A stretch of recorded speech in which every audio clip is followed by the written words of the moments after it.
Everyone, welcome to UGC NET Gyan computer science.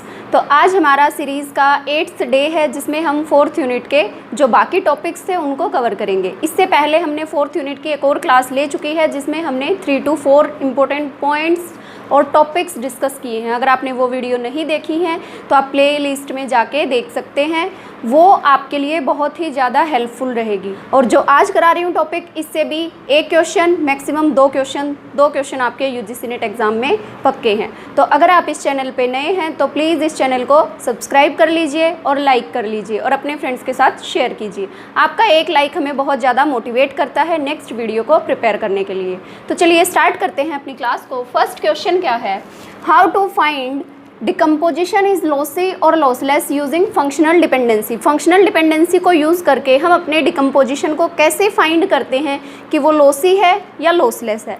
तो यहाँ पे मैंने एक एग्जांपल लिया है, उससे पहले हम स्टेप्स डिस्कस करेंगे कि कौन सा स्टेप किस टाइम पे कैसे फॉलो करना है, क्योंकि अगर ये स्टेप्स माइंड में हैं तो किसी भी टाइप का कोई भी क्वेश्चन आ जाए आप इजीली सॉल्व कर पाएंगे पेपर में। तो लॉसलेस और लॉसी होता क्या है हमारे डिकम्पोजिशन में, जब हम नॉर्मलाइजेशन की वजह से पेरेंट टेबल को डिकम्पोज करते हैं डिफरेंट टेबल्स में, तो उस टाइम पे हमारा डाटा लॉस हुआ है या नहीं हुआ है। ये कैसे चेक करेंगे, जो हमारी चाइल्ड टेबल्स बनी हैं अगर हम उनको दोबारा से मर्ज करते हैं तो वो मर्ज करने के बाद अगर हमारा सारा डाटा हमें मिल जाता है, दैट मीन्स हमारा डिकम्पोजिशन लॉसलेस होगा, अदरवाइज लॉसी होगा। तो इसके लिए पहले स्टेप्स चेक करते हैं कि कौन कौन से स्टेप्स हमें अप्लाई करने होंगे चेक करने के लिए कि लॉसी है या लॉसलेस है। तो फर्स्ट स्टेप क्या है, check all the attributes are there और not, if not then lossy. सबसे पहले हमें क्या करना है, जो हमारी पेरेंट टेबल दी हुई है उससे अपने चाइल्ड टेबल में चेक करना है कि सारे के सारे एट्रीब्यूट्स वहाँ पे गिवन हैं या नहीं है। अगर गिवन नहीं है तो वहीं पे स्टॉप करेंगे, उसका मतलब है हमारा डिकम्पोजिशन लॉसी है। तो इस एग्जांपल को साथ साथ स्टेप्स के साथ साथ इसको सॉल्व करते चलेंगे ताकि आप लोगों को क्लियरिटी ज़्यादा हो। तो यहाँ पे V, W, X, Y, Z ये एट्रीब्यूट्स हैं। अब हमें चेक करना है कि इसमें ये सारे एट्रीब्यूट्स प्रेजेंट हैं नहीं हैं। ये हमारी पेरेंट टेबल है, ये हमारी चाइल्ड टेबल है। V, W, X, Y, Z। X यहाँ पे रिपीट हो गया, रिपीटिशन अलाउड है, लेकिन सारे एट्रीब्यूट्स प्रेजेंट होने चाहिए फॉर लॉसलेस डिकम्पोजिशन। ठीक है, तो इफ़ नॉट, अगर लॉसी तो लॉसी तो यहाँ पे हमारा नहीं हुआ। If yes then go to step number 2। तो यहाँ पे हमारे सारे एट्रीब्यूट्स प्रेजेंट थे तो हम जाएंगे स्टेप नंबर 2 पे। There must be a common attribute. उसके बाद हमें चेक करना है कि वहाँ पे उन एट्रीब्यूट्स में जो चाइल्ड टेबल हैं उनमें हमारा कोई ना कोई कॉमन एट्रीब्यूट है या नहीं है।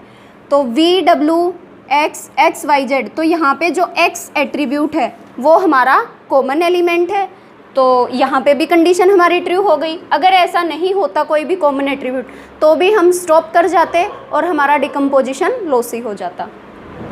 तो यहाँ पे येस हुआ है तो हम आए हैं स्टेप नंबर 3 पे। अब स्टेप 3 क्या बोलता है, check functional dependency in child table from parent table. अब हमें क्या करना है, चेक करनी है अपनी सारी फंक्शनल डिपेंडेंसी पेरेंट टेबल से चाइल्ड टेबल में। तो देखते हैं हमारी क्या क्या फंक्शनल डिपेंडेंसी है। Z to Y, यहाँ पे हम मेंशन या तो ऐसे भी लिख सकते हो आप क्या क्या आई Z to Y, और ये इजी मेथड है कि हम एरो लगा देते हैं जहाँ पे हमें वो एट्रीब्यूट पहुँचा रहा है, लाइक Z to Y, यानी कि Z से हम कहाँ पे रीच कर रहे हैं, Y पे। Next Y to Z, Y से हम कहाँ रीच कर रहे हैं, Z पे। And then X to Y, X to V। अब इसको हम ऐसे भी लिख सकते हैं X to Y, X to V। यहाँ पे हमारा डिकम्पोजिशन रूल फॉलो हुआ है, इन्फेरेंस रूल। तो X to Y भी एक हमारी फंक्शनल डिपेंडेंसी है, और X to V।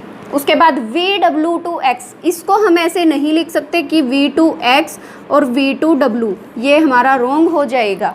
तो V, W to X, ये हमारी यहाँ पे फंक्शनल डिपेंडेंसीज आई हैं पेरेंट टेबल से चाइल्ड टेबल में। उसके बाद क्या है, थर्ड स्टेप, चेक कर ली है हमने सारी functional dependency, then find whether common attribute are candidate key और note.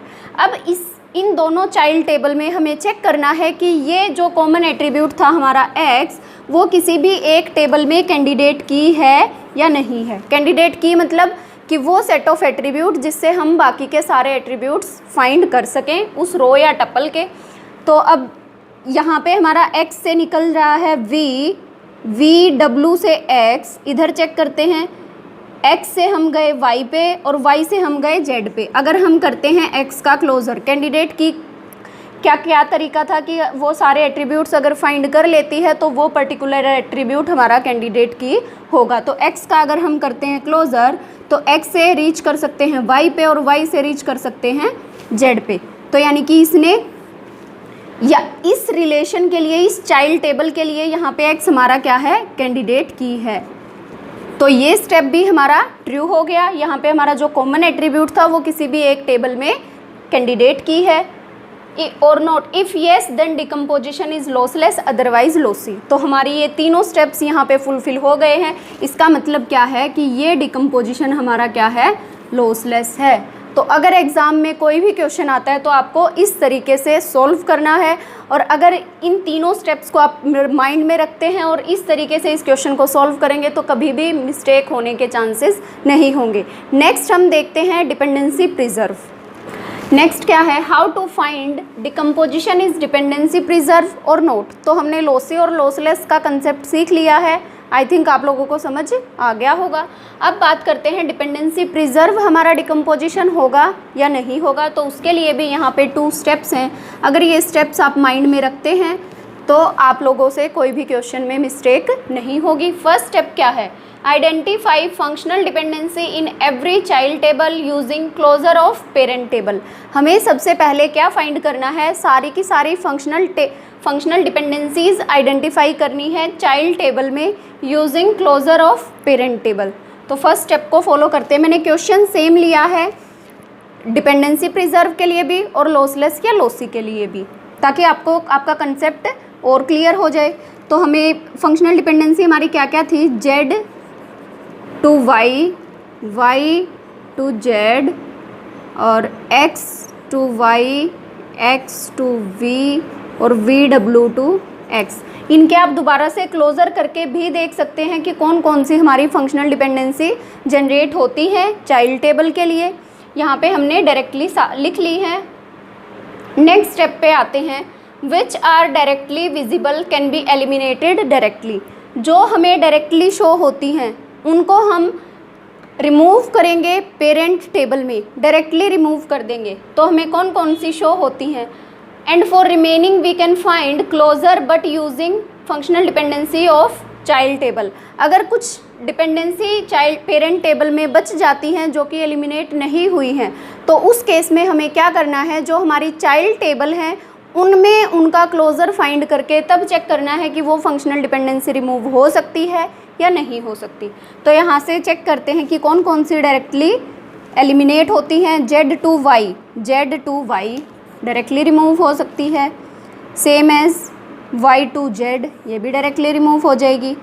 x to y, x to v, ये भी हो जाएगी। अगर हम यहाँ पे x का क्लोज़र करके देखते हैं तो x से हम y पे जा सकते हैं और x से हम v पे भी जा सकते हैं। और ये भी क्या कहता है, x से हमें कहाँ जाना है, v और y तक रीच करना है।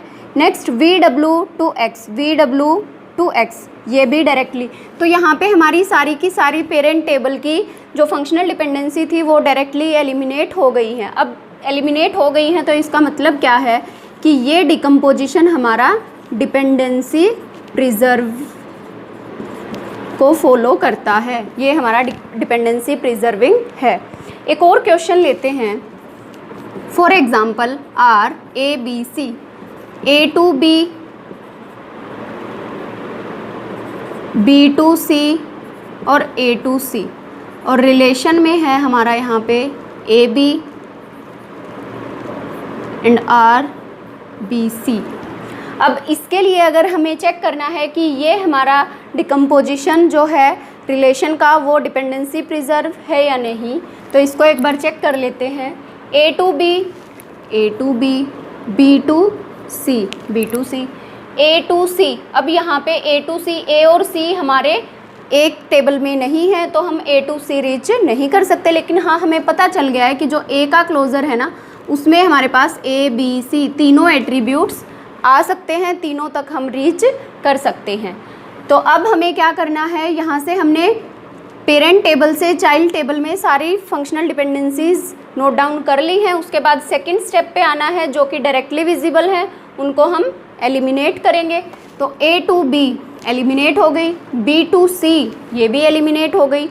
अब अगर हमें देखना है कि A to C हमारी डायरेक्टली तो शो नहीं हुई, अब क्या करेंगे, यहाँ पे चाइल्ड टेबल में A का क्लोज़र निकालेंगे। A से हम गए B पे और B से हम गए C पे, यानी कि A के क्लोज़र में हम C तक रीच कर पाते हैं using the child table. That means ये भी डिपेंडेंसी होल्ड करेगी और इसको भी हम एलिमिनेट कर देंगे। अब इस डिकम्पोजिशन में भी हमारी सारी की सारी फंक्शनल डिपेंडेंसी इरेज हो गई है, एलिमिनेट हो गई है। दैट मीन्स ये डिकम्पोजिशन भी हमारा डिपेंडेंसी प्रिजर्विंग है। तो आज की क्लास में तो हम इतना ही करते हैं। अगर आप लोगों को कोई भी डाउट है इन दोनों पॉइंट्स में, तो आप कमेंट सेक्शन में कमेंट करके पूछ सकते हैं। और अगर आपको ये वीडियो पसंद आई है तो प्लीज़ इस वीडियो को लाइक कीजिए, शेयर कीजिए। Thank you so much. All the best for your future.